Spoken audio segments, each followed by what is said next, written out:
Bonjour et bienvenue en Corse pour une belle randonnée d'environ 700 mètres de dénivelé, randonnée à la portée de bien des gens, qu'ils soient comme moi guidés par un accompagnateur en moyenne montagne, ou bien qu'ils se débrouillent par eux-mêmes. Toute randonnée se prépare à l'avance. Elle se prépare pour moi de bonne heure. Je vous ai dit qu'il y a quelques jours, je me suis tordu un pied, une cheville en passant dans un trou de neige. Eh bien, cette fois-ci, j'assure un peu mes chevilles. Je les assure en mettant de la bande élastique. On appelle ça du taping, en anglais dans le texte. Et votre kinésithérapeute, un kinésithérapeute peut vous apprendre à placer des bandes élastiques pour sécuriser vos chevilles, bien vos genoux, ou bien une autre partie du corps. Cela ne s'improvise pas, cela s'apprend avec des gens qui sont des professionnels de la santé. En Corse, eh bien, on trouve des croix un peu partout dans la nature, et puisque la vie est courte et qu'il y a une autre vie après cette vie terrestre, eh bien, il y a des lieux de vie pour les morts qu'on appelle des cimetières. Et en Corse, ils sont tout à fait particuliers, il y en a même dans des jardins, dans des propriétés privées. La Corse est une région de France qui a ses particularismes. Et il y a en hiver du brouillard. Nous commençons avec du brouillard en remontant une petite piste forestière. Mon accompagnateur en moyenne montagne depuis plusieurs années, Louis Moulenc, m'a dit que cette randonnée-là ne présentait aucune difficulté particulière, le terrain était régulier, et c'est exactement ce dont j'ai besoin pour réparer mes chevilles qui ont souffert il y a quelques jours, tout en marchant. Et en marchant, j'observe la nature. J'ai l'impression d'être un peu dans une forêt tropicale avec des lianes, mais une forêt où il y a des pins endémiques à la Corse. On les appelle pins laricio. Également des hêtres, de beaux arbres, impressionnants, surtout en hiver avec leurs branches dénudées. Pour bien randonner, mieux vaut être bien équipé et bien chaussé. Et pour cela, eh bien, allez donc dans un magasin de proximité, un petit magasin, évitez les grandes enseignes du sport. Il y en a une que j'ai en travers de la gorge, car une de mes semelles s'est décollée. Alors même si cette enseigne avec un D majuscule se prend pour forte, eh bien, ce n'est pas Dieu. Et là, regardez la surprise du matin, 2 boîtes aux lettres avec à l'intérieur ce qu'on appelle un GOD, c'est-à-dire un stimulateur sexuel électrique. Il y a des gens qui ont besoin de stimulation qui viennent de l'extérieur parce qu'ils ont tellement peu l'habitude de bouger. Je pense essentiellement aux ronds de cuir de l'administration. En ce moment, on en parle un peu beaucoup. Eh bien, à force d'être assis, qu'est-ce qui se passe chez ces messieurs assis? Eh bien, ils sont assis sur leurs bijoux de famille. Ils les chauffent un peu, ils les écrasent un peu. Résultat, les muscles qui soutiennent les bijoux de famille, qu'on appelle des muscles crémastériens, eh bien, ils se ramollissent, ils ne font plus leur travail. Et qu'est-ce qui se passe? La loi de la pesanteur fait que les bijoux de famille de ces ronds de cuir administratifs tombent dans leurs chaussettes. Et là, eh bien, sans trop se faire remarquer, ils développent l'allongement de leurs bras. C'est pour ça qu'on dit qu'ils ont le bras long, pour récupérer les bijoux de famille tombés dans les chaussettes et les remonter un peu. Eh bien, je plains ces pauvres gens, notamment ceux du ministère des Finances, les employés des finances publiques. Je leur dois un accident vasculaire cérébral et je ne le leur pardonne pas. Ils font mal leur travail et j'ai encore maille à partir avec eux parce que ces mauvais employés d'État font mal leur travail. On devrait les renvoyer en maternelle. Dans cette belle forêt, eh bien, il y a un sentier pour les cyclistes, les vététistes, et un autre sentier pour les marcheurs. Eh bien, ça, c'est parfait. Car quand vous êtes marcheur et que vous voyez débouler sur un sentier étroit en descente un cycliste, eh bien, le cycliste, il se prend pour Dieu le Père et c'est à vous écarter. Un de ces quatre, il y aura un clash, un accident. Donc, bravo aux Corses qui disent ce sentier c'est pour les marcheurs et cet autre sentier c'est pour les cyclistes. Au moins, on diminue les risques d'accident. Risque d'accident avec des sangliers, ils ne foncent pas sur les randonneurs, ils s'écartent, ils défoncent le terrain. Je marche dans des traces de sangliers, mais je marche avant tout dans les traces de mon accompagnateur en moyenne montagne qui m'explique la nature. Même s'il y a une cinquantaine d'années que je randonne, eh bien, je suis loin de tout savoir et j'ai besoin d'apprendre et je suis ravi d'apprendre avec quelqu'un qui est du pays, qui est du coin et qui peut m'expliquer la nature mieux que des livres, mieux que des programmes virtuels et des écrans. Traces de sangliers. Le terrain est littéralement défoncé car là, la terre est meuble. C'est une terre à base de schiste. C'est une roche qui se délite. Et alors là, de roches métamorphiques. Hein. Là, aujourd'hui, c'est du schiste. Voilà. On voit des taphognes, des petits trous qui ont été creusés par l'érosion. Aussi bien mécanique que chimique. Donc mécanique, c'est le vent qui viendrait racler un petit peu, et surtout chimique, de l'humidité qui se dépose sur le sommet. Et l'accompagnateur m'explique que c'est à la fois le vent et l'eau, la pluie, qui transforme les rochers. Cette petite cavité. Donc là, on voit qu'il y en a beaucoup. Et là, il y a effectivement beaucoup de trous dans ce rocher. Ça vaut la peine de s'arrêter. Marcher au chronomètre, randonner avec un chronomètre en tête, ça n'est pas ce qui me convient. En Corse, je ne suis pas pressé. Je prends mon temps et à 70 ans, je continue à apprendre en marchant.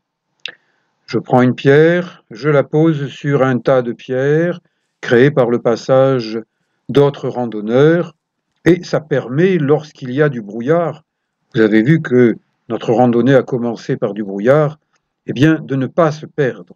Donc, lorsque vous trouvez un tas de pierres, baissez-vous, prenez une pierre à côté, rajoutez la pierre au tas de pierres, au cairn, vous rendrez service aux autres randonneurs. Peut-être même que vous allez vous rendre service, car si le brouillard se lève et que vous ne savez pas où vous êtes, eh bien, en voyant un tas de pierres, puis un autre tas de pierres, vous savez que vous êtes sur un itinéraire tracé reconnu, balisé, et donc vous courez moins de risques de vous perdre que si vous marchez les mains dans les poches et la tête en l'air. Regardez la symbiose entre ces lichens et ces arbres. Un arbre abattu, eh bien, pourquoi ne pas marcher sur ce tronc d'arbre à 1 mètre du sol? C'est un bon moyen d'entretenir son équilibre.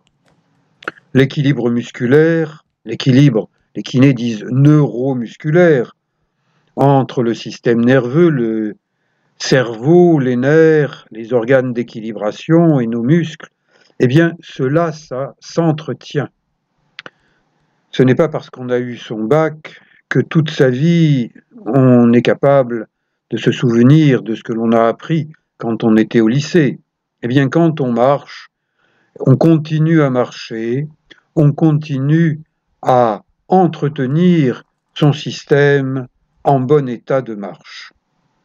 Par contre, ceux qui se disent marcheurs du côté de Paris, surtout dans le palais de l'Élysée, et qui se déplacent uniquement en chaises à porteurs pneumatiques, vous savez, les chaises royales améliorées, maintenant on appelle ça des automobiles, eh bien, leurs jambes ne fonctionnent plus. Et si les jambes ne fonctionnent plus suffisamment, eh bien, je me dis que le cerveau se détériore. Donc, tous ces administratifs de haut rang, ces petits chefs qui se prennent pour des grands chefs et qui ne marchent plus sur le terrain en se servant de leurs jambes, je les plains. Ce sont des handicapés physiques volontaires. Là, nous sommes à environ 1500 mètres de dénivelé. Il reste un peu plus de 200 mètres de dénivelé, c'est-à-dire de hauteur, à faire, mais du kilométrage en longueur. Il y a de nombreux sentiers qui mènent au niveau de ce sommet de San Petrone. On peut y venir d'un endroit, d'un autre endroit. J'espère revenir randonner dans ce secteur, éventuellement par un autre itinéraire. Regardez ce buisson. A priori, il vient d'être brûlé par quelqu'un qui est monté en moto. Là aussi, un handicapé physique avec moto, hein, et qui n'a rien trouvé de plus con que de brûler un buisson et de repartir ensuite en laissant la trace de sa moto autour du buisson pour bien signer que c'est pas un marcheur, que c'est pas un randonneur qui a fait ça, que c'est un motard. Il me fait penser, ce motard, à Manu Macron, qui, l'été 2020, est allé faire le beau sur un jet ski pour apparaître en couverture d'un magazine People. Lui qui ne sait pas nager en mer, qui s'est fait construire une piscine aux frais du contribuable parce qu'il a peur de nager en mer quand il vient dans le Var, à Brégançon, résidence des chefs d'État. Aucun chef d'État ne s'est jamais fait construire une piscine à Brégançon, sauf ce jeune Manu qui se comporte comme un vieil homme. Je pense que dans sa tête, il est encore plus vieux que Toutankhamon, et je ne doute pas que très bientôt, j'espère, il ira faire une fête d'outre-tombe avec Toutankhamon. Si vous avez déjà écouté certaines de mes vidéos, vous direz « Éric Long, il radote, il dit toujours la même chose ». Eh bien, je vous dis que oui, un de ces quatre, eh bien, Manu Macron ira rejoindre Toutankhamon. Mais je doute qu'autant de gens viennent le voir après sa mort. Et je continue à randonner, à observer la nature, cette belle forêt de hêtres. Il y en a aussi d'autres de belles forêts de hêtres en Corse, notamment à Vidzavone. Et Vidzavone, avec son col routier situé à 1100 mètres et des poussières d'altitude entre Corse du Nord et Corse du Sud, entre Ajaccio et Corte, eh bien, il y a aussi de magnifiques hêtres. Ces grands arbres ont des racines qui court à la surface du terrain. Et actuellement, avec le réchauffement climatique, eh bien, on constate que certains de ces arbres tombent parce qu'il n'y a plus assez d'humidité dans le sol. Donc ils ont du mal à se nourrir, et même s'ils sont apparemment grands, puissants, il leur arrive de tomber, poussés par une bourrasque plus forte qu'une autre.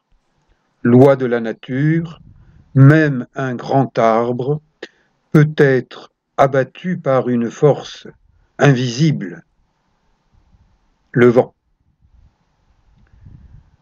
Des cairns, des signaux. Je vous dis, si vous voyez un cairn, eh bien, rajoutez votre pierre et le cairn va grossir. Nous apercevons les crêtes de San Petrone. C'est le but de cette randonnée du mois de mars. Randonnée entre ciel bleu et ciel blanc, avec une petite fraîcheur. Il fait 2-3 degrés. Et le brouillard a givré sur des arbres, sur des hêtres, sur d'autres arbres. Heureusement, c'est encore l'hiver. Donc, la végétation n'est pas encore sortie. Mais hélas, à Pâques, eh bien, cela s'est reproduit. Et donc, la nature est parfois dure.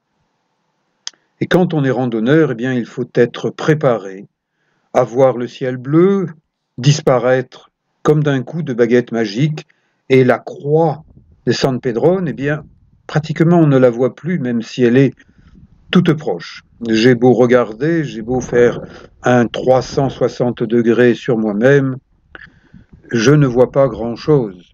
Et je me dis, puisqu'aujourd'hui je n'ai pas vu grand-chose, c'est une bonne raison pour revenir en Corse, y randonner.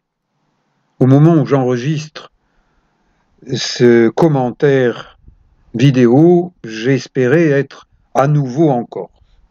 Mais Jupiter, du haut de son palais élyséen, a décrété, comme Dieu, le Père, le Fils et le Saint-Esprit, en même temps, parce qu'il se croit un peu plus que ce qu'il est, eh bien, il a décrété qu'aller à plus de 10 km de chez soi, c'est interdit.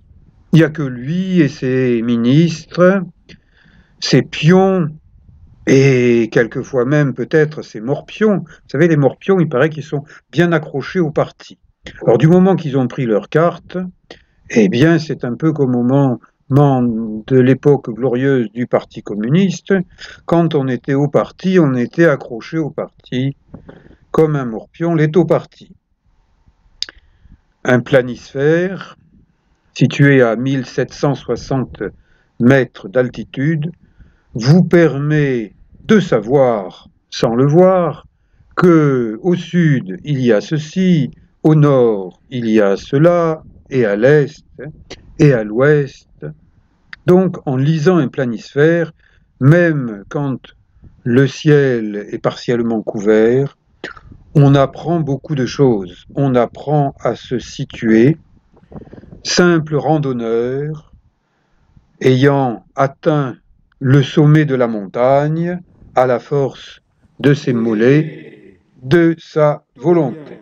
Et quelquefois, vous avez 2 personnages pour le prix d'un personnage, c'est-à-dire que ça vaut 0 dans le cas de ce personnage-là.